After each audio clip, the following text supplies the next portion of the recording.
My dad pointed at my brother during dinner and sneered he deserves better than you. You've been selfish your whole life. So I responded, if I really were selfish, you wouldn't have a roof over your head or this meal in front of you. I, 33 male, grew up as the responsible son. The one who always did his homework, kept his room clean, and never caused problems. Meanwhile, my younger brother Adam, 29 male, was the fun one who could do no wrong. Classic golden child syndrome.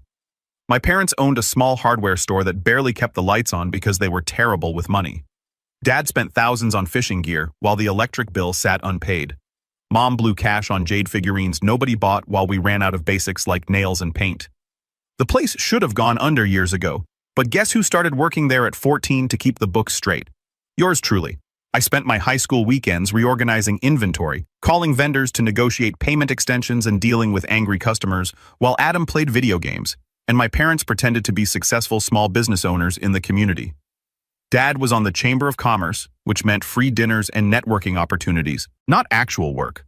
Mom ran a business owners' wives club that was basically just an excuse to gossip at fancy lunches. After high school, I worked my ass off to get a computer science degree while juggling 2 jobs. No help from my parents.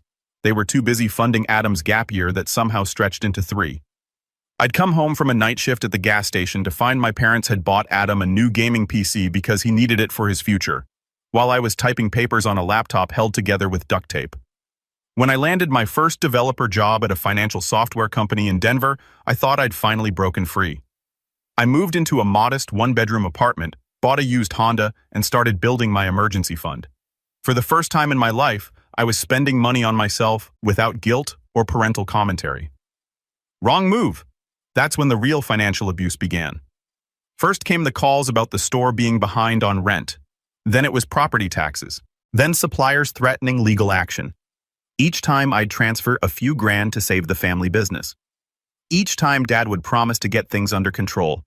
And each time I'd discover they'd blown my money on something ridiculous. While Adam posted Instagram photos from music festivals I was apparently funding, I remember one particularly infuriating discovery. I'd sent $4,000 to cover an emergency tax situation at the store, only to see Adam tag himself at Coachella the following weekend with VIP passes and a new camera that looked suspiciously like the one I'd been saving for. When I called my parents to ask about it, Mom got defensive, saying Adam needed this break because he's been under so much stress lately. The stress of what? Professional mooching.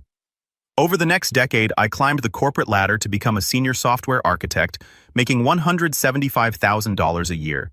But I was living like someone making half that. Why?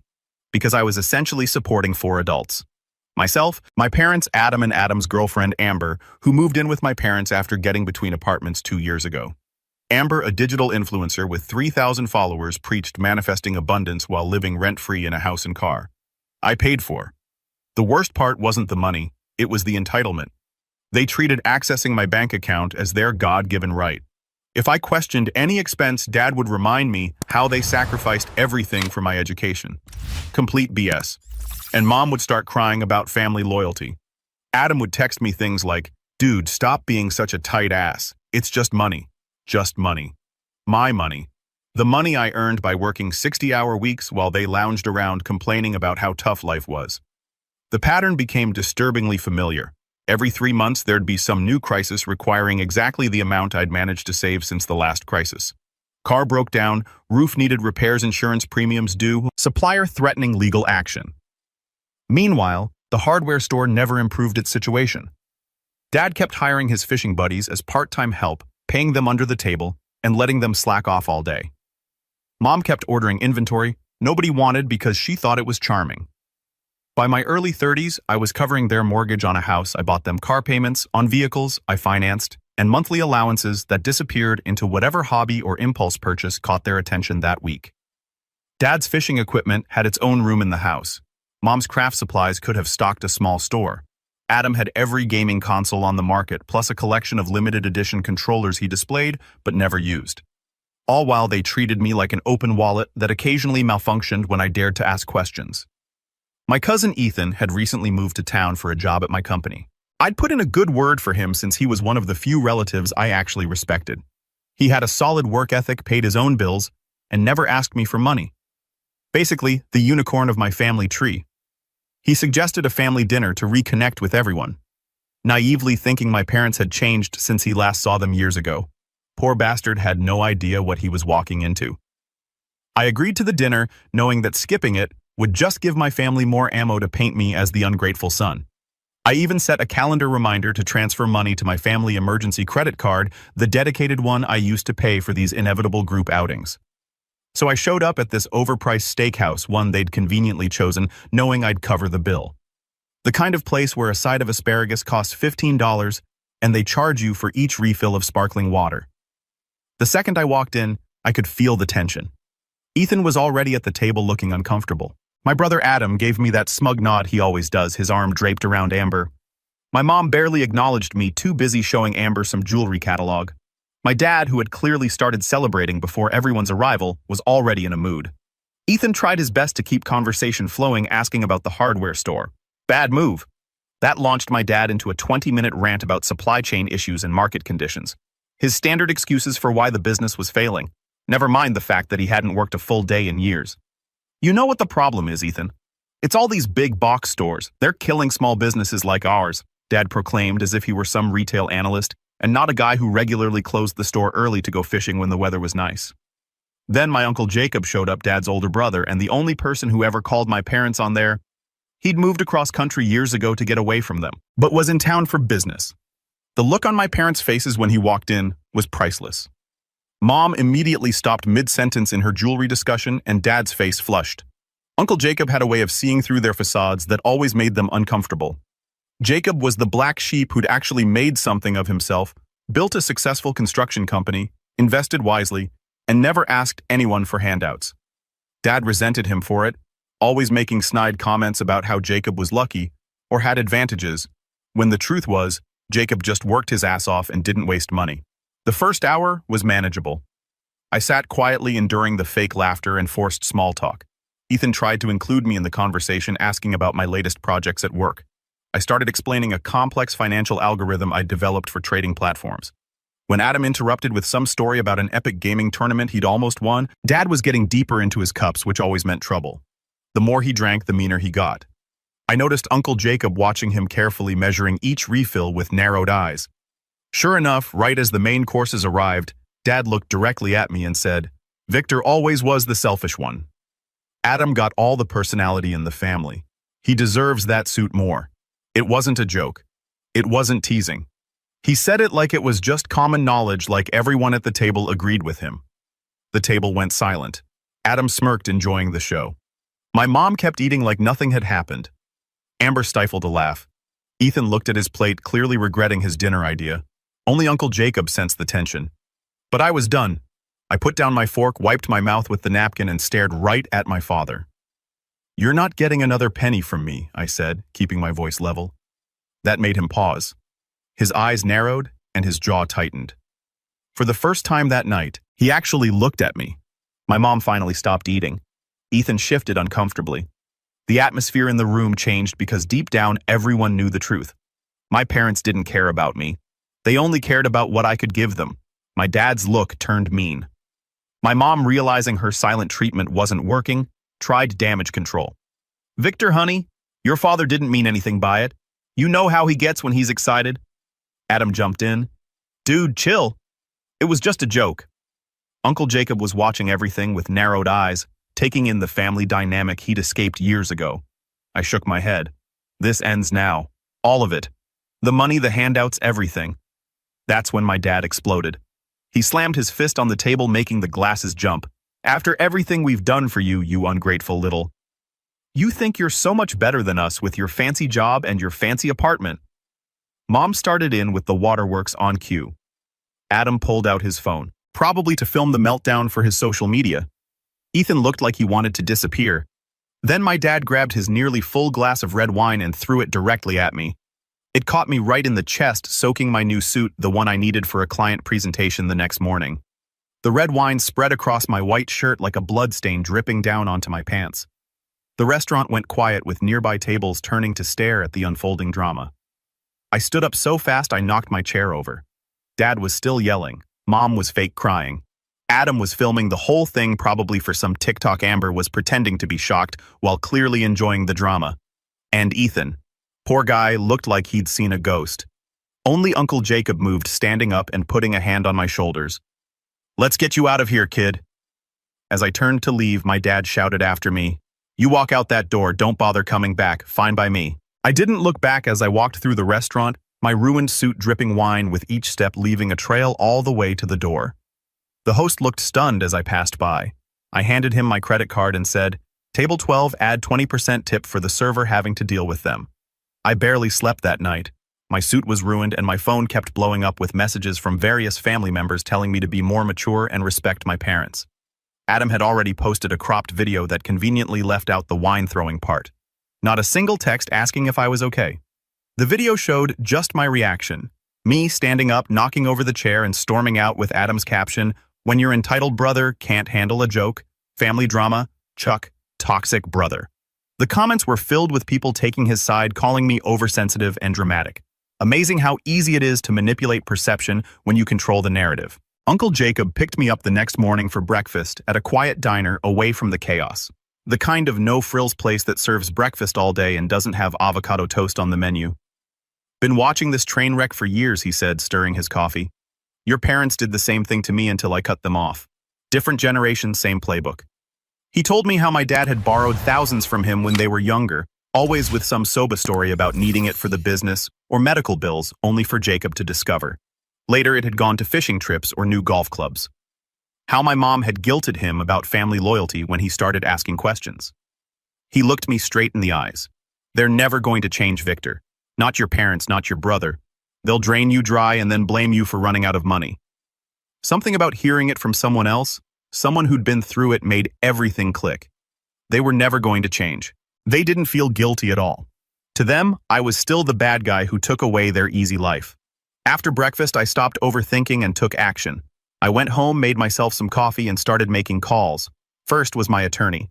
The house they lived in was legally under my name. They'd never bothered to check the paperwork, too busy showing off their dream home to friends. I had my lawyer list it for sale immediately. Next was their car, also technically mine. The luxury SUV with all the upgrades that Dad had convinced me they needed for safety reasons but actually wanted because the standard model wasn't impressive enough to the neighbors. I called the dealership to arrange for it to be repossessed. Then I remembered the credit card I'd co-signed for them years ago to help improve their credit. Another huge mistake. I'd never removed my name and the monthly statement was insane. $7,000 spent on fishing gear, online shopping, restaurant meals, and other crap I couldn't even identify. I called the bank, reported the card as compromised, and closed the account.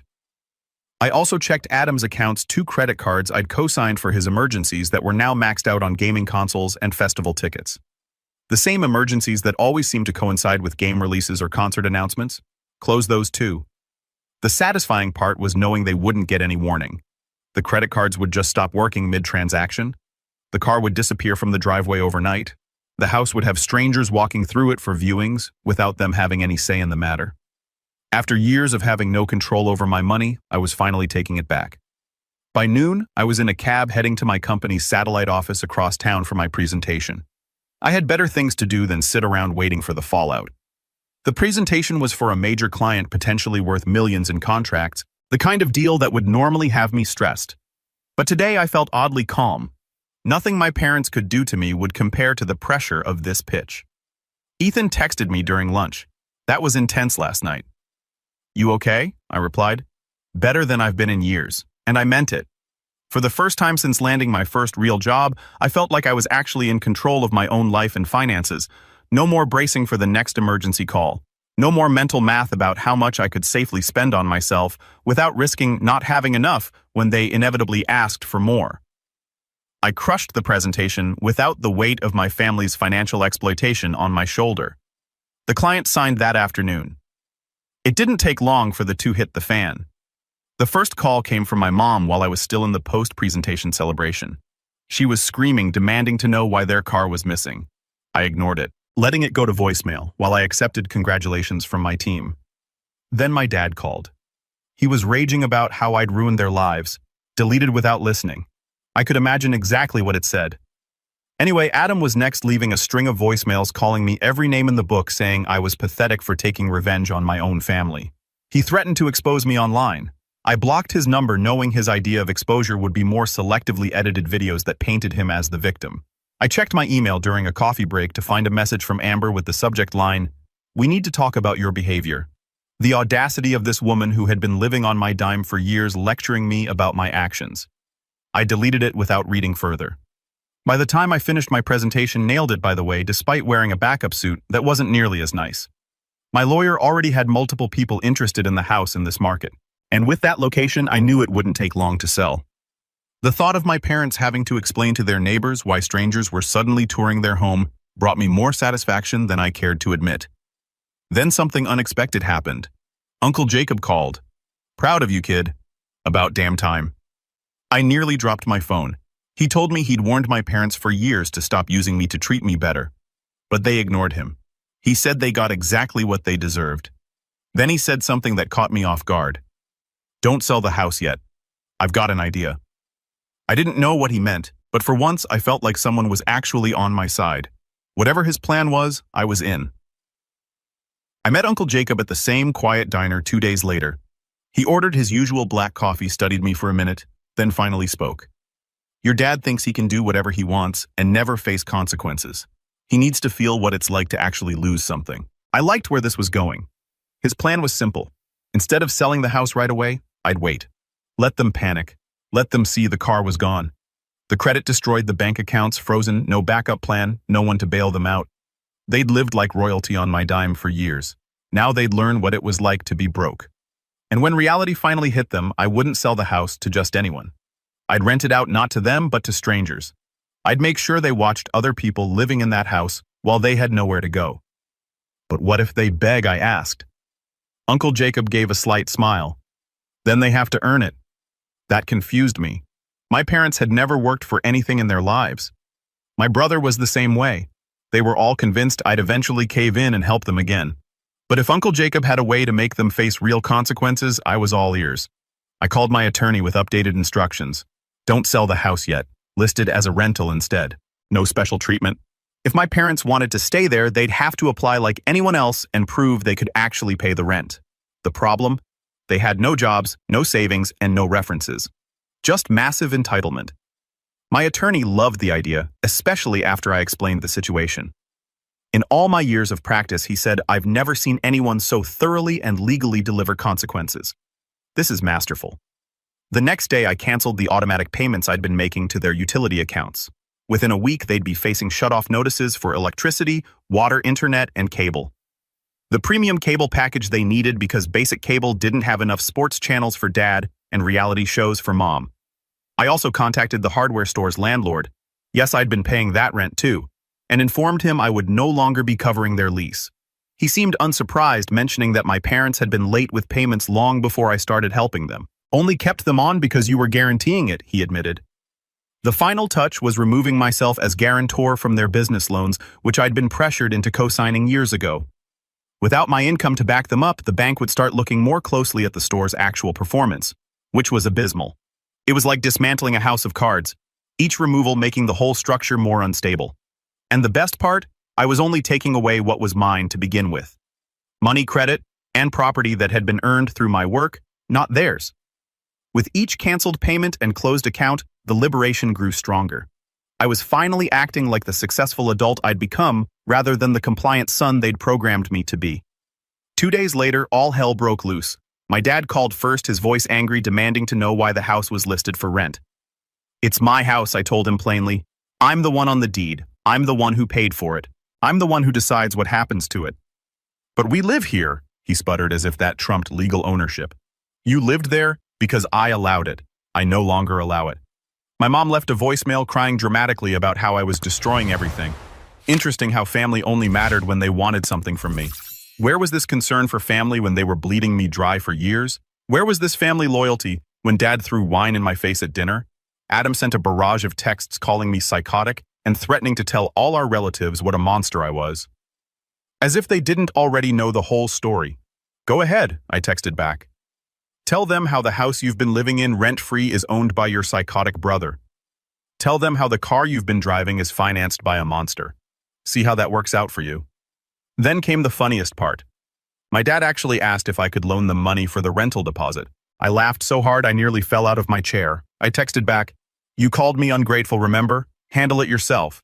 But they didn't handle anything. Instead, they showed up at my workplace. I was in the middle of a meeting when my assistant knocked on my door, looking uncomfortable. "Your parents and brother are in the reception area. They're refusing to leave." I took a deep breath and headed out. The receptionist looked relieved when she saw me. "They've been here for 30 minutes, she whispered. "Your father tried to go to your office, but security stopped him. As soon as my dad saw me, he charged forward, pointing his finger in my face. You think you can treat us like nobodies after everything we've done for you?" I almost laughed. Done for me? What basic parenting? Feeding me and giving me a roof. That's the bare minimum any parent should do, and they barely managed that. Meanwhile, I'd bought them a house, a car, and covered their living expenses for years, until I finally woke up and realized they never see me as a son. I kept my voice calm. "If you want to live in the house, apply like everyone else. But you'll need to show you can afford the rent." My mom jumped up. "We're your parents. You should support us, not make us look bad." Adam stepped forward, phone still recording. "You're such a pathetic little man getting revenge because you can't handle being called out on your attitude." My dad let out a bitter laugh. "You'd be nothing without us. We made you. You owe us." That did it. Something inside me snapped, but not in the way they expected. I didn't raise my voice, I didn't lose my cool. I just stepped forward and spoke clearly. "I owe you. I built my own career. I worked for everything I have, and you blew every cent I gave you. Now you're broke because you never thought this day would come. Well, now it has." I turned to my assistant. "Call security." My dad started yelling louder. "You ungrateful little." But security was already there. Within minutes, they were being escorted out. My dad still shouting, my mom crying about what a terrible son I was. Adam was the worst. Yelling that I was dead to the family and how he would make sure everyone knows what a piece of I was. I stood and watched them walk out through the main doors. For the first time in years, I felt free. No guilt, no doubts, just peace. What really struck me was how quickly they'd abandoned any pretense of caring about me. Once the money stopped flowing, there were no questions about my well-being, no attempts at reconciliation, just demands for what they felt entitled to. I went back to my office and closed the door. Then my phone buzzed. It was Uncle Jacob. "Good job," he said calmly. "Now let's take it even further." I straightened up. "What do you mean?" He paused, then chuckled. "You'll find out soon." The next morning, I was having coffee with Ethan at a cafe near our office when my phone started blowing up again. Calls, texts, voicemails from my parents, Adam, even relatives who normally didn't give a damn about me. I didn't bother checking any of them. I had a pretty good idea what they were about. Ethan looked at my phone as it buzzed for the 10th time. "You're not even curious. Trust me, it's just more guilt trips and blame." Then Uncle Jacob called. I figured I should probably take this one. "Turn on the local news app," he said, sounding almost amused. I pulled it up on my phone and nearly choked on my coffee when I saw the headline. "Local man arrested after vandalizing luxury vehicle." There was my father being led away in handcuffs. According to the article, my dad had tracked down my car in the company parking garage, then proceeded to smash every window and slash all 4 tires. The cherry on top. He spray-painted ungrateful across the hood in bright red. The security cameras caught everything. Crystal clear HD footage of a 60-year-old man having a tantrum like a toddler. Even better, my company's security team had apprehended him before he could leave the garage. He was currently sitting in county lockup with a list of charges that would make a lawyer salivate. Criminal damage to property, trespassing, disorderly conduct.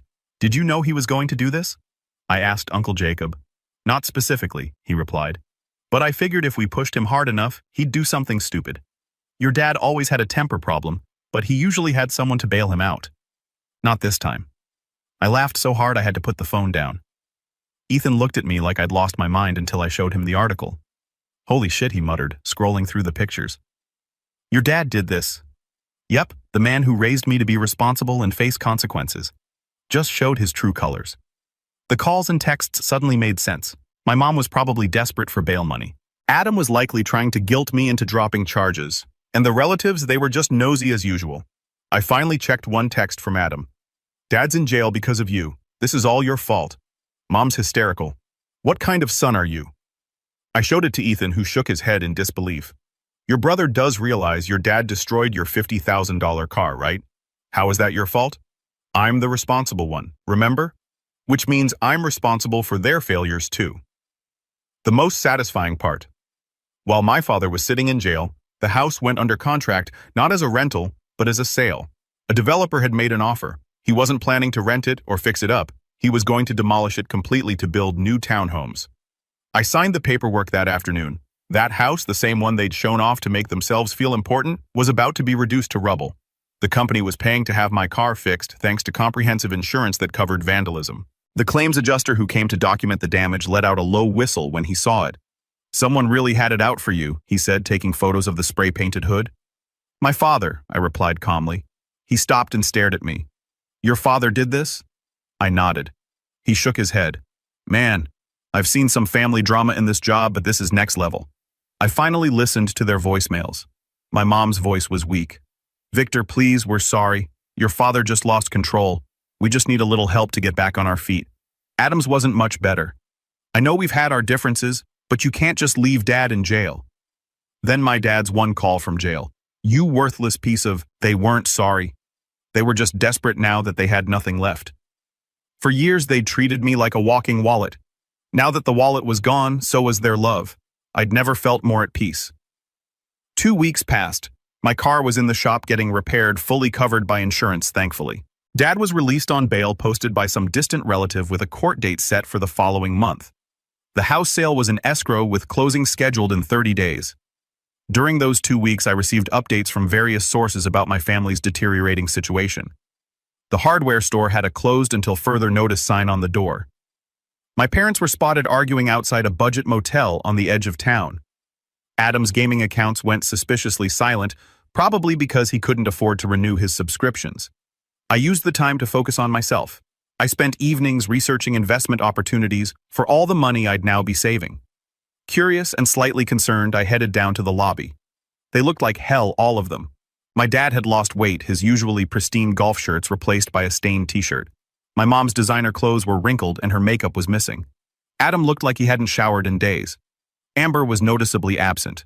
Uncle Jacob stood off to the side, arms crossed, watching them like a researcher observing lab rats. Nobody spoke for what felt like a full minute. Finally, my dad cleared his throat. "I lost my license," he mumbled, staring at the floor. After they released me, can't drive the store truck even if we had money for gas." I wasn't surprised. My dad had always been reckless, thinking the rules didn't apply to him. Now he was finally facing real consequences. My mom stepped forward and said, "The hardware store is closed. We couldn't make payroll. The bank took everything." Adam looked up, his usual smug expression replaced by something I'd never seen before. Actual fear. "Amber left," he said quietly. "Said she wasn't signing up for this." That one almost made me laugh. Amber bailed the second the free ride ended. So much for loyalty. I crossed my arms. "And you're telling me this because..." My dad looked up, his face a mixture of anger and desperation. "We're living in a motel. Money runs out in 3 days. We have nowhere else to go." "Not my problem," I replied.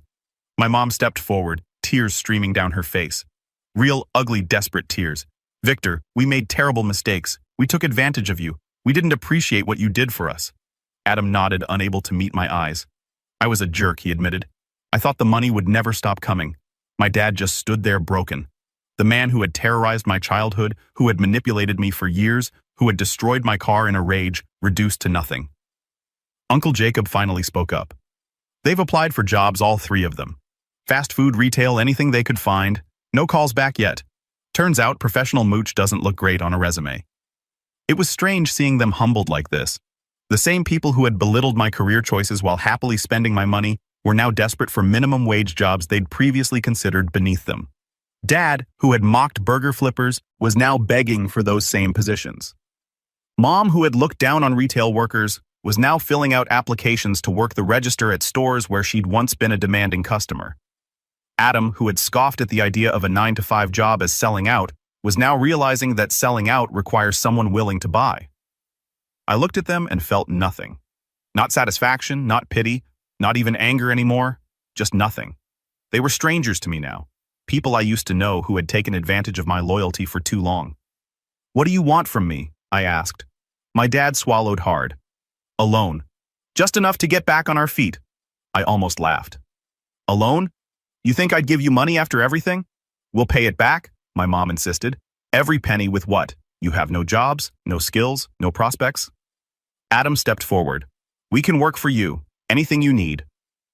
For the first time, I saw them clearly. Not as the controlling, entitled people I'd feared, but as pathetic, broken individuals who had spent their entire lives pretending to be something they weren't. I looked at Uncle Jacob, who gave me a slight nod. "Here's the deal," I said. "I own a rental property across town. Small 2-bedroom, nothing fancy. You can stay there temporarily under strict conditions." My parents' eyes lit up. My mom started to thank me, but I held up my hand. "I'm not finished." Dad and Adam work for the property management company doing maintenance and landscaping. Real work, minimum wage. Mom handles the laundry room, all supervised, no excuses. You miss a shift, you're out. You cause problems, you're out. Rent comes directly from your paychecks. No access to the actual money. The hope in their eyes dimmed as reality set in. This wasn't a bailout. This was a last chance, and a harsh one. And one more thing, I added.